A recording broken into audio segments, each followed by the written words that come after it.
Welcome to நாஞ்சல் talkies. என்னடா லொக்கேஷன்லாம் புதுசாக இருக்குது அப்படிலாம் இல்லை, நடுத்தருவில் தான் ஷூட் பண்ணிகிட்டு இருக்கோம். அங்கே வச்ச கேமராவை இங்கே வச்சு எடுத்துகிட்டு இருக்கோம். எந்திரிக்க முடியல, பில்டிங் ஸ்ட்ராங்கு, பேஸ் மட்டும் கொஞ்சம் வீக்.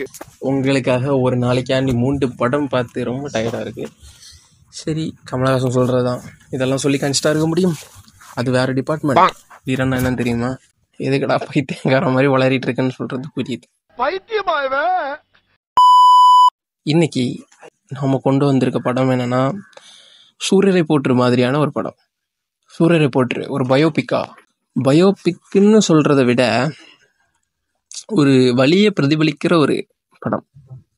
என்னடா வலி? ராக்கெட்ரி தி நம்பி எஃபெக்ட். ஃபஸ்ட்டு இந்த படத்தோடைய டைரக்டர் வந்து மாதவன். அழைப்பா இது மேடி மாதவன். ஒரு ஆக்டர் என்னத்துக்குப்பா டைரக்ட் பண்ணணும்? அவர் நம்ம சயின்டிஸ்ட் பத்மபூஷன் நம்பி நாராயணனை பற்றி படித்து அவரை பற்றி தெரிஞ்சுக்கிட்டு இந்த படத்தை எடுத்திருக்கிறாரு. அவருடைய ஒர்க்கு வந்து ஒவ்வொரு ஃப்ரேம் மூலயமா அவ்வளோ அற்புதமாக தெரியுது. சைலன்ஸ் இந்த படத்தில் வந்து தெரியுது. என்னென்னா, அவர் ஈஸியாக வந்தால் படம் நடிச்சுட்டு போயிட்டே இருக்கலாம். ஆனால் ஒரு அந்த படத்தில் நீங்கள் பார்த்தீங்கன்னா தெரியும், சூர்யா வந்து கேமியோ பண்ணியிருக்கிறாரு. இந்த படத்தில் சூர்யா கேமியோ பண்ணியிருக்கிறாரு. ஷாருக் கான் ஹிந்தியில் கேமியோ பண்ணியிருக்காரு. இவங்க யாருமே ஒரு பைசா வாங்கலை. மாதவனுக்காகன்னு கேட்டால் நம்பி நாராயணுக்காக, அவருடைய பயோபிக். ஒரு நம்மளுடைய சயின்டிஸ்ட், நான் ஐஎஸ்ஆர்ஓ நாசா இது சம்மந்தப்பட்ட படம் தான் இது. ஒரு லிக்யூட் ஃபியூவல் இன்ஜினை கண்டுபிடிக்கிற லிக்யூட் ஃபியூவல், சாலிட் ஃபியூவல் தான் ராக்கெட்டில் சேட்டலைட்ஸ் வச்சு அனுப்புறது. ஆனால் அதுக்கு லிக்விட் ஃபியூவல்ஸ் கண்டுபிடிக்கிற ஒரு படமாக ஆரம்பிக்கிற ஒரு படம்.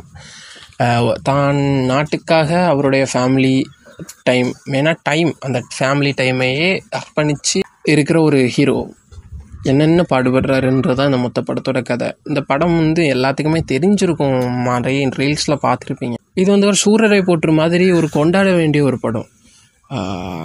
உடம்பு ஏற்றி இறக்கி ஓப்பனாக சொல்ல போனால் இதில் வந்து எங்காவே நடிச்சிருக்காரு.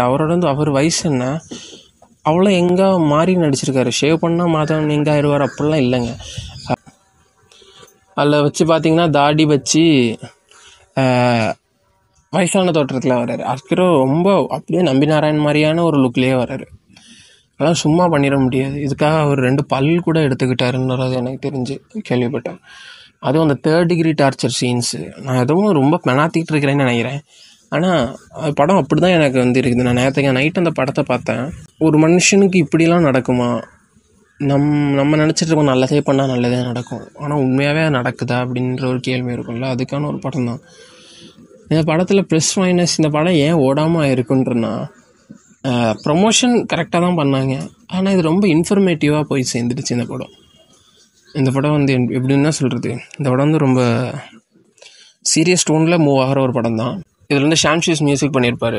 மியூசிக்காக இருக்கட்டும், சினிமோட்டோகிராஃபியாக இருக்கட்டும், எல்லாமே அற்புதமாக இருக்கும். மெயினாக ஒரு ஆக்டர் சயின்டிஃபிக்கான ஒரு படம் எடுக்கிறாரு. சயின்ஸ் ஃபிக்ஷன் இல்லை இது, சயின்ஸுக்கு பின்னாடி இருக்கிற. இதில் அப்துல் கலாம்லாம் காமிச்சிருப்பாங்க. அவர் நினச்சிருந்தா ஒரு க்ளோரிஃபைடு வெர்ஷனான ஒரு படங்களை எடுக்க முடியும். சூரியரை போற்றுவே வந்து ஒரு நாவல் பேஸ் பண்ணி ஒரு பயோபிக் நாவலை பேஸ் பண்ணி வந்த படம் தான் நினைக்கிறேன். அந்த படத்துலேயே நம்ம பார்த்தா தெரியும், நம்ம வந்து அந்த பயோபிக் நாவலை வந்து க்ளோரிஃபை பண்ணி தான் எடுத்திருப்பாங்க.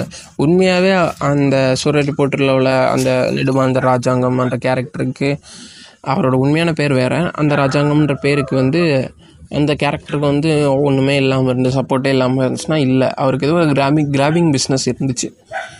அதெல்லாம் கட் பண்ணிட்டு தான் நம்மளுக்கு ஒரு க்ளோரிஃபை வெர்ஷன் காணிக்கிறாங்க. ஆனால் இதில் வந்து க்ளோரிஃபை வெர்ஷன் காமிச்சிருக்காங்களான்னு கேட்டால் இல்லை. க்ளோரிஃபையாக ஹீரோயிக்காக இந்த படம் இருக்காது, ஆனால் ஒரு பேட்ரியாட்டிசத்தை உணர்த்துகிற ஒரு படம். நான் அதான் திருப்பி சொல்கிறேன். என்னென்ன வந்து ஒரு 2 ஃப்ரேமில் வேதா அப்படி வந்து சொன்னால் அவ்வளோ கோடி ரூபாய் பணம் கிடைக்குது. ஒரு மனுஷன் ஏன் ஒன் ஆஃப் த ப்ரொடியூசரும் கூட ஏன் அந்த படத்தை எடுத்துருக்காரு? நம்பி நாராயணன்ற ஒரு ஆளுக்காக. தேச துரோகம்ன்ற ஒரு விஷயத்தை, அதாவது இந்த படத்தில் ஒரு டைலாக் வரும், ஒரு நாயை அடித்து கொல்லணும்னா அதுக்கு வெறி நாயின்ற பட்டம் கட்டிட்டா போதும் அப்படின்றது. அதே மாதிரி ஒரு மனுஷனை ஒழிக்கணும்னா தேச துரோகின்றதை வச்சுக்கிட்டா போதும். தேச துரோகி பேட்ரியாட்டிசம்னா விஜயகாந்த் படம் மாதிரியே இருக்குன்ட்டு தயவு செய்து இருப்பாங்க. ஒரு சூரரை போற்று எப்படிப்பட்ட ஒரு படமோ அதே மாதிரி ஒரு க்ளோரிஃபை வெர்ஷன் இல்லாத ஒரு படம். ஆனால் இந்த படம் வந்து நிறைய இடத்துல கூஸ்பம்ஸ் வர வைக்கும். மெயினாக ஒரு இன்ஜின் டெஸ்ட் பண்ணுற ஒரு சீன் இருக்குது, அதோட செகண்ட்ஸ் எண்ணிட்டே இருக்கிற ஒரு சீன்ஸ் இருக்குது. அதில் ஜெகன் நடிச்சிருப்பார், அவர் சூப்பராக பண்ணியிருக்காரு. இதில் அப்துல் கலாமெல்லாம் காணிக்கிறாங்க, ஆனால் அப்துல் கலாமுக்கு கூட ஒரு ஷார்ட் வச்சு ஒரு க்ளோரிஃபை அப்படின்றது கூட காணிக்கல. அவங்க கதைக்கு என்ன தேவையோ அதை ஒரு ஸ்டோரி ஓரியன்டான ஒரு ஃபிலிம் எடுத்துக்கிட்ட கதையை பர்ஃபெக்டாக சொன்னவர்.